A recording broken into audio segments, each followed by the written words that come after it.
The Giver by Lois Lowry, Chapter 11. Jonas felt nothing unusual at first. He felt only the light touch of the old man's hands on his back. He tried to relax, to breathe evenly. The room was absolutely silent, and for a moment Jonas feared that he might disgrace himself now on the first day of his training by falling asleep. Then he shivered. He realized that the touch of the hands felt suddenly cold.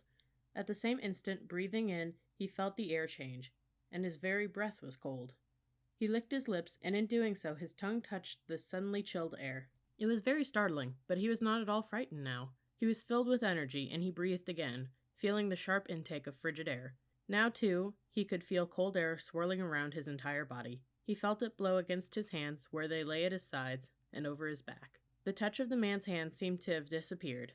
Now he became aware of an entirely new sensation. Pinpricks? No, because they were soft and without pain. Tiny cold feather-like feelings peppered his body and face. He put out his tongue again and caught one of the dots of cold upon it. It disappeared from his awareness instantly.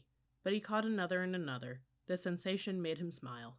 One part of his consciousness knew that he was still laying there on the bed in the annex room. Yet another separate part of his being was upright now, in a sitting position, and beneath him he could feel that he was not on the soft decorated bed covering at all, but rather seated on a flat, hard surface. His hands now held, though at the same time they were still motionless at his sides, a rough, damp rope. And he could see, though his eyes were closed. He could see a bright, whirling torrent of crystals in the air around him, and he could see them gather on the backs of his hands like cold fur. His breath was visible. Beyond, through the swirl of what he now somehow perceived, was the thing the old man had spoken of, snow. He could look out and down a great distance. He was up high someplace. The ground was thick with the furry snow, but he sat slightly above it on a hard, flat object. Sled, he knew abruptly. He was sitting on a thing called sled, and the sled itself seemed to be poised at the top of a long, extended mound that rose from the very land where he was. Even as he thought the word mound, his new consciousness told him hill. Then the sled, with Jonas himself upon it, began to move through the snowfall, and he understood instantly now that he was going downhill. No voice made an explanation. The experience explained itself to him. His face cut through the frigid air as he began the descent, moving through the substance called snow on the vehicle called sled, which propelled itself on what he now knew, without doubt, to be runners. Comprehending all of those things as he sped downward, he was free to enjoy the breathless glee that overwhelmed him. The speed, the clear cold air, the total silence, the feeling of balance and excitement and peace. Then, as the angle of incline lessened, as the mound, the hill, flattened, nearing the bottom, the sled's forward motion slowed. The snow was piled now around it, and he pushed with his body, moving it forward, not wanting the exhilarating ride to end. Finally, the obstruction of the piled snow was too much for the thin runners of the sled, and he came to a stop. He sat there for a moment, panting, holding the rope in his cold hands. Tentatively, he opened his eyes. Not his snow hill sled eyes, for they had been open throughout the strange ride. He opened his ordinary eyes, and saw that he was still on the bed, that he had not moved at all. The old man, still beside the bed, was watching him. "How do you feel?" he asked. Jonas sat up and tried to answer honestly. "Surprised," he said after a moment. The old man wiped his forehead with his sleeve. "Phew," he said. "It was exhausting. But you know, even transmitting that tiny memory to you, I think it lightened me just a little." "Do you mean, you did say I could ask questions?" The man nodded, encouraging his question. "Do you mean that now you don't have the memory of it, of that ride on the sled, anymore?" "That's right, a little weight off this old body." "But it was such fun, and now you don't have it anymore. I took it from you."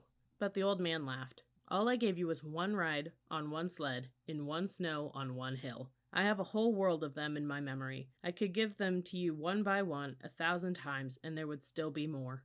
"Are you saying that we could do it again?" Jonas asked. "I'd really like to.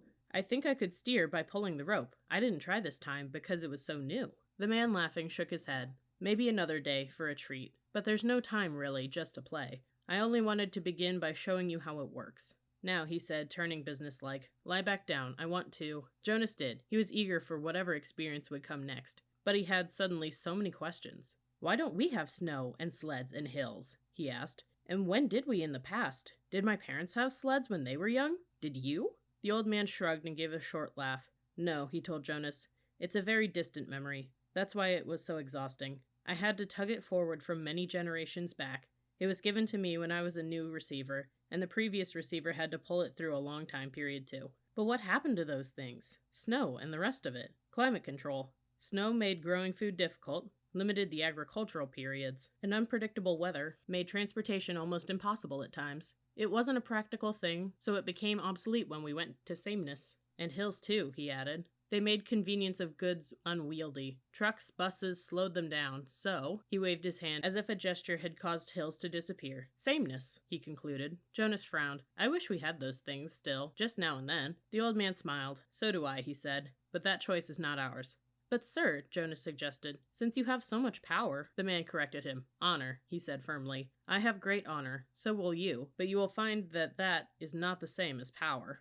Lie quietly now. Since we've entered into the topic of climate, let me give you something else. And this time, I'm not going to tell you the name of it, because I want to test the receiving. You should be able to perceive the name without being told. I gave away snow and sled and downhill and runners by telling them to you in advance. Without being instructed, Jonas closed his eyes again. He felt the hands on his back again. He waited. Now it came more quickly, the feelings. This time the hands didn't become cold, but instead began to feel warm on his body. They moistened a little. The warmth spread, extending across his shoulders, up his neck, onto the side of his face. He could feel it through his clothed parts too, a pleasant all-over sensation. And when he licked his lips this time, the air was hot and heavy. He didn't move. There was no sled. His posture didn't change. He was simply alone someplace, out of doors, lying down. And the warmth came from far above. It was not as exciting as the ride through the snowy air, but it was pleasurable and comforting. Suddenly he perceived the word for it. Sunshine. He perceived that it came from the sky. Then it ended. Sunshine, he said aloud, opening his eyes. Good, you did get the word. That makes my job easier. Not so much explaining. And it came from the sky.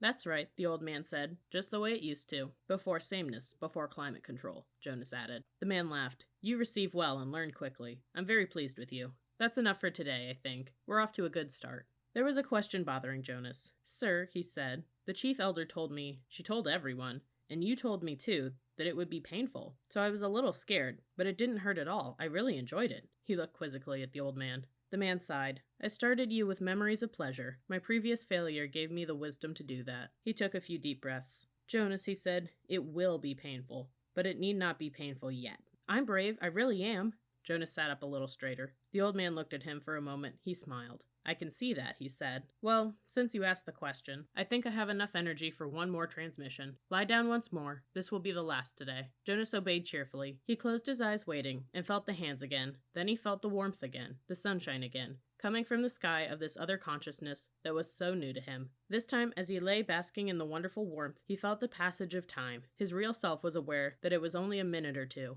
But his other memory-receiving self felt hours pass in the sun. His skin began to sting. Restlessly, he moved one arm, bending it, and felt a sharp pain in the crease of his inner arm at the elbow. Ouch, he said loudly, and shifted on the bed. Ow, he said, wincing at the shift, and even moving his mouth to speak made his face hurt. He knew there was a word, but the pain kept him from grasping it. Then it ended. He opened his eyes, wincing with discomfort. It hurt, he told the man, and I couldn't get the word for it. It was sunburn, the old man told him. It hurt a lot, Jonas said, but I'm glad you gave it to me. It was interesting, and now I understand better what it meant that there would be pain. The man didn't respond. He sat silently for a second. Finally he said, Get up now, it's time for you to go home. They both walked to the center of the room. Jonas put his tunic back on. Goodbye, sir, he said. Thank you for my first day. The old man nodded to him. He looked drained and a little sad. Sir, Jonas asked shyly. Yes, do you have a question? It's just that I don't know your name. I thought you were the receiver, but you say that now I'm the receiver, so I don't know what to call you. The man sat back down in the comfortable upholstered chair. He moved his shoulders around as if to ease away an aching sensation. He seemed terribly weary. Call me the giver, he told Jonas.